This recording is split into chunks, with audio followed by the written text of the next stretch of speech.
We're back.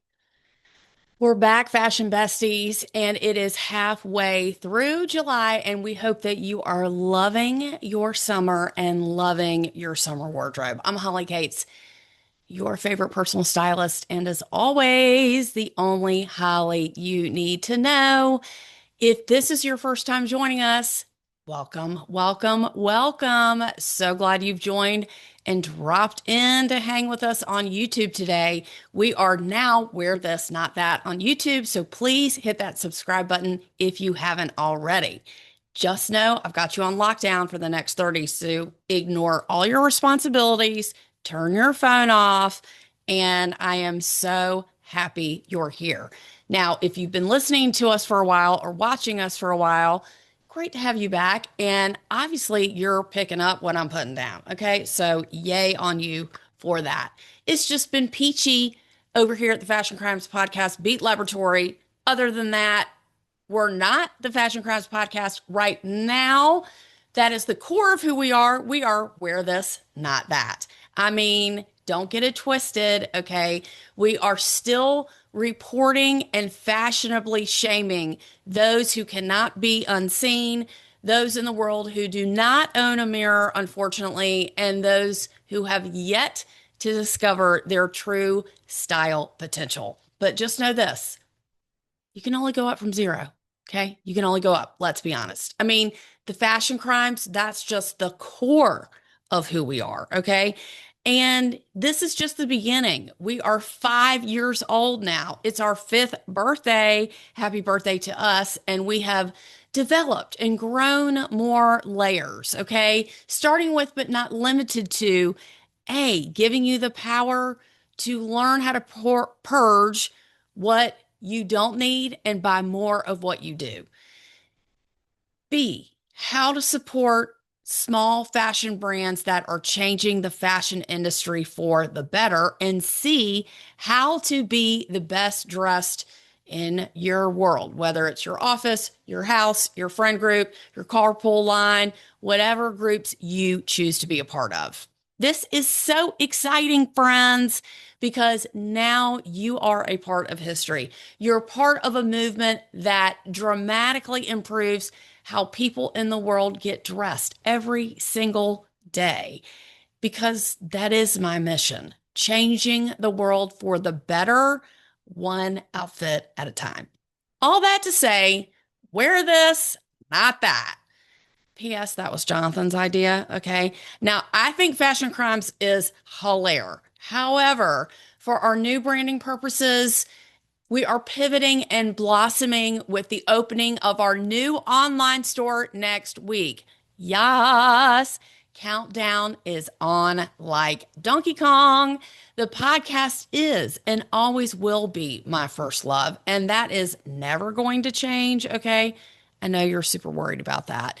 But don't worry, queens, I'm still here haunting your dreams each and every week. Oh, and check out our new logo while you're at it. Okay.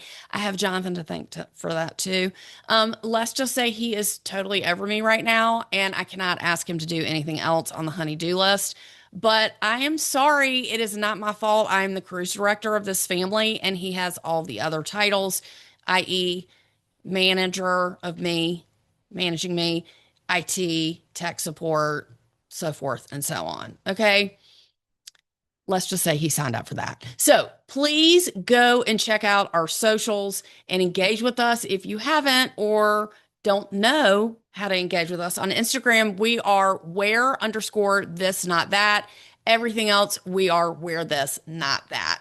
Please and thank you. I just love it that you've tuned in this week and you are ready to show up for you. Yes, of course, but maybe so you can help someone else in the style department. Okay. You never know. One day, one time, one year, somebody might turn to you for fashion inspiration so you could help someone else reach their true style potential. Believe me, it takes a village. Okay. Now, if you listened to last week's episode, Look Younger with These Summer Trends, that was episode 256, then you're already on the Euro Chic train with just a few additions. I hope you did listen and learn from that episode and you hit up your Pinterest board from last week. And again, it's not that you're trying to dress 20 years younger. That's not what we're trying to do. But with these tips and tweaks, you can look just a little bit hipper and a little younger, okay? Which I'm always down for because who doesn't want to look a little bit hipper? I do. A lot of people age themselves, unfortunately, by mistake, not realizing that some of their fashion habits can indeed age them as they continue to buy clothes throughout their lifetime, or they're wearing the same clothes that are not right for their body type, or not getting fitted properly for the right bra, or sacrificing style for comfort or price, which is a huge fashion crime. Okay. Now, these are just a few of the most common fashion mistakes that people make. There is more to that conversation, but just in case you want to learn more, please consider purchasing a copy of Stop Making These Fashion Mistakes by yours truly. Okay. It is such a great deal. Is your image holding you back? Maybe not for you, but maybe for someone that you possibly know. With this quick and captivating style guide, you can break the cycle of feeling like you look just okay and good enough to feeling proportionate, empowered, and self confident. It describes in detail the top fashion and style mistakes that people make without even knowing it. This book right here is the first step in your style evolution to help you get unstuck. Now, I can't think of a better way to make your outside match your inside with Stop Making These Fashion Mistakes. I mean, think about your friends or your friends of friends who probably need this. Get your copy now on Amazon.com. Just type in Holly Katz book or Stop Making These Fashion Mistakes and it will come up for you. It's about a 15-minute read and makes a great gift. I can't thank you enough for those who have already bought the book and bought it for others as gifts. Now, we've gotten tremendous positive feedback from this. It is the gift that keeps on giving. So I love seeing you with the book. Please keep sending me your pictures, send me a DM, an email, and you will totally get a shout out. So let's go. Stop making these fashion mistakes, and soon enough, people will be asking you for advice, okay? Just look at you now. Now, I am completely and totally inspired about European style or Euro chic style, as I like to say. And I want you to know how easy it is to achieve with just a few tweaks of your own wardrobe and or accessories. Just in case you're having some style issues or if you're in a style slump, you have absolutely come to the right place. Okay. Why? Because we are fresh off the plane from Europe and we are cocked, locked, and ready to rock. Coming at you this week, straight from Paris and from Amsterdam. Just know this, it takes just as much effort to get dressed, regardless of what country you live in. But what is the difference between American style and European style? Well, it just turns out with a few subtle changes, not much at all. European women, of course, have a reputation of having a more sophisticated and effortless style, often built around neutral palettes, high quality fabrics, and well tailored items. American women, they focus more on trends and pop culture, according to some style experts, with the rise of fast fashion, as we all know. Now, with exceptions to every single rule, American women as a whole use clothing in a more disposable way than a more sustainable way, which I'm working to spread the message to work towards that change. Meaning, it's not a big deal to go out and buy something new, but of course, European women focus more on the classic trends that are evergreen and can be worn season after season. With less, you can create more, which has been a common theme for Euro chic style for quite some time. I mean, let's keep it real. You live in East Jesus, Antarctica, you live at the North Pole, you live some remote African country. As long as you have a delivery service and the internet, you can dress any way you want and buy whatever you want from any store in the world. We all know that. But all that to say, Euro chic style is so easy to achieve for anyone. You heard it here first. Yes, yes, you can. Regardless of your location in the world, it's about building a wardrobe with the core pieces that are going to get you through the everyday, in addition to what's called the hero pieces, which are the showstoppers and conversation starters that you own, which everyone should have at least a few. For example, my silk printed parrot pants. Okay. These are my silk parrot pants, which I spoke about a few weeks ago. And I also have a heart shaped chainmail Paco Rabanne top because who doesn't? And in addition to my Raf Simons trash bag dress. Now, when Raf Simons was at Calvin Klein, he made this dress, which is, you know, a very important piece. But as you see, the fabric is kind of like a parachute pant material. And I was like, am I wearing a trash bag? But I was told it was a chic trash bag. So there you go. Anyway, you should have a mix of both. That was an example of some hero pieces that I have. That's what makes an interesting wardrobe. So you can create an interesting outfit. But I wanted to focus on this subject because we just got back from Europe, and it's so interesting to me how people from different parts of the world dress. And even though I usually only talk about American style, European style, it just hits a little bit different. It was our first time in Paris and in Amsterdam. And not only was it one of the best shopping experiences, but it was a true testimony to what makes European women so chic. To me, it was the effortless simplicity of their style. Starting out with Paris, it has several shopping districts, but my favorite was La Marais. I don't know if I'm saying that right. La Marais, the historic district in Paris, known for its unique blend of trendy boutiques with both independent shops and vintage stores. So it's known for its very narrow cobblestone streets, and it has both established and emerging designers. That was my absolute favorite place because I love supporting small brands. That's where I met Octavio Pizarro. Okay. He was having a pop up in Paris because it was Paris Fashion Week. And, I was all over that. And I bought some summer slacks from him. So I bought these new pants from Octavio Pizarro. And let me just say, I'm going to be buying more. Okay. He's my new jam. His sizing is incredible.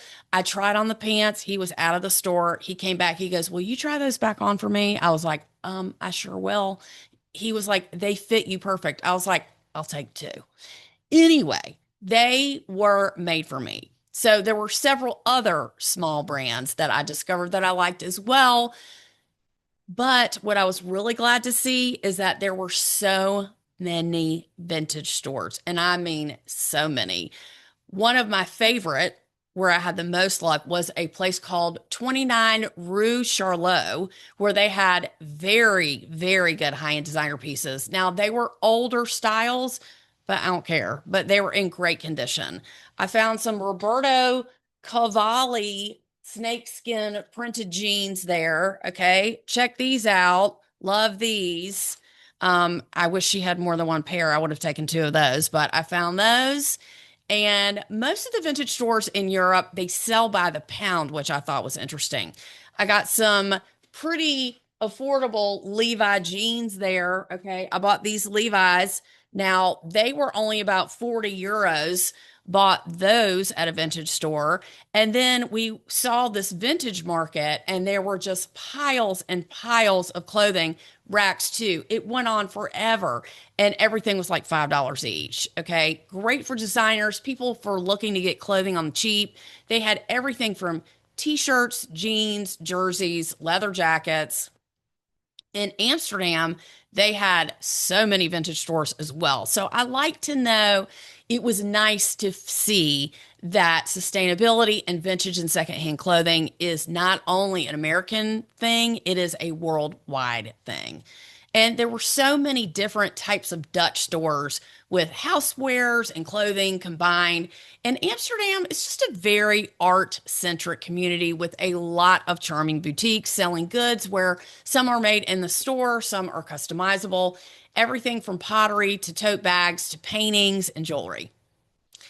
And because everyone rides their bikes there, and I mean everyone, people are full on dressed riding their bikes. They don't slob out just because they are a victim of the elements, okay? They have these giant buckets on the front of their bikes, kind of like a sidecar, like you would see on a motorcycle, but it's literally attached to the front of their bike. And they just pile anyone and everyone in there, from adults to kids. I mean, it was hilarious, okay, to see that. But I just loved walking around and people watching, and I thought to myself, self, how can we get on the Euro chic train? Okay, how can me and the fashion besties dress more Euro chic? Creating Euro chic outfits involves embracing timeless clothing, simplicity, and a mix, which we've talked about this before, of high and low clothing. Now, here's some tips to help you achieve that effortlessly stylish European look. One is tailored perfection. Okay. We love to invest, myself, in well fitted garments that look like they were just made, like my Octavio Pizarro pants. Okay. I tried them on. I was like, these were made for me. I want all my clothes to fit that well, and I want all of your clothes to fit that well. So think of complementing your silhouette and emphasizing your best features. Structured clothing, such as well fitting blazers and slacks and dresses, that can elevate your look and give you a very polished European vibe with the right accessories. Now, there's been a lot of discussion about color, but a lot of European women wear a neutral color palette. It doesn't mean that no one wears color, it's just kind of the norm to wear neutrals. But embrace a color palette of muted tones like blacks and grays and neutrals. And with beige and whites, that will even pop more if you do add color. So even though it's super on trend, the Euro chic style is just a little bit more understated. And when you invest in quality everyday pieces, let's just use a skirt for an example. Think of different skirt lengths, pencil skirts, maxi skirts, even a mini skirt. That can go with a t-shirt and a cardigan, an oversized sweatshirt, button down, slingbacks, and a vest with a tank underneath. Don't be afraid to spend a little bit more on high quality basics and everyday pieces like a vest, like a skirt, and classic white shirts like the one that I'm wearing today, and casual dresses and very well fitted denim. These pieces, they just form a foundation of a the start of a chic wardrobe, and it can just be dressed up or dressed down, and it's very, very versatile. I know it sounds like I keep saying the same thing with investing in everyday pieces, but when you have everyday staples that you love, that you know that fit you well, you will gravitate towards those more often. Now, there is a worldwide phenomenon going on about scarves right now. They are all the rage. As you see, I have a beaded scarf here, as you can see, that I'm wearing, but the silk scarf is having a moment. We've talked about this in previous episodes, but European women, they love in them a silk scarf. They tie it in their hair, around their wrist, around the handle of a bag. They can put it around the collar or your neck. The shape is usually square or rectangle. I'm not talking about a scarf you would wear for warmth. I'm talking about a silk scarf that you use to accessorize. This is a true European classic style move. Your accessories, such as like a classic bag We saw smaller bags the past 2 seasons. Now we're seeing bigger tote bags on the runways and on the streets. And that can really make or break your outfit. Now, again, pick one in your price point so that you can wear it for several seasons. A bag, sure, you can buy a designer bag, but it doesn't have to be designer. Just look at the trends and find something that you can afford in your price point that mimics the look of something that you have seen either in a store or on the runway. Pearls and brooches are totally having a moment. You can see I have pearls on my scarf here, but they are super high on the accessories list. People are wearing them with t-shirts. They're hooking them to necklaces and wearing them as charms. You can put it on a blouse or a blazer. You can also add it to your jeans too. Now, I saw that and loved it. And sneakers. I think I was literally the only person in all of Europe who was not wearing the Adidas Sambas sneakers. Literally, everyone was wearing them, like everyone. Since most people are walking, everyone is wearing sneakers of some form. Chuck Taylors are very popular too, in addition to Nikes, of course. And they do have the high-end super sneaker stores that are all shrink wrapped. So Nikes are all the jam there. Not one person was wearing any shoe wear that was a fashion crime, like crappy flip-flops or slides or any other shoes that are completely insulting, like Crocs, for example. But in conclusion, women in Europe they just got it, okay? They got the fashion gene. It is expected to be dressed. It is not unusual to see women who are dressed, put together, whether you're shuffling your kids around, you're sitting at a cafe, or you're riding your bike with kids in the bike or on your bike as well. People just don't really slob out there, and you don't see people, going to and from the gym. There really wasn't anybody who just wasn't put together. And it did not seem like people, even though they were dressed, were sacrificing comfort for style. I didn't get that at all. So, if you're interested in taking this further, please check out your Pinterest board for this week, where you can see some of the examples of the things and the pictures that I'm talking about that will make you absolutely Euro chic. If you have any more questions, please hit me up at Holly at Fashion Crimes Podcast. You can also hit me up at Holly Katz Styling, Holly at hollykatzstyling.com. Hit us up on Instagram, wear_this, not that. My name is Holly Kate. I am the only Holly you need to know, and I'll catch y'all next week. Thank you so much for tuning in. Bye.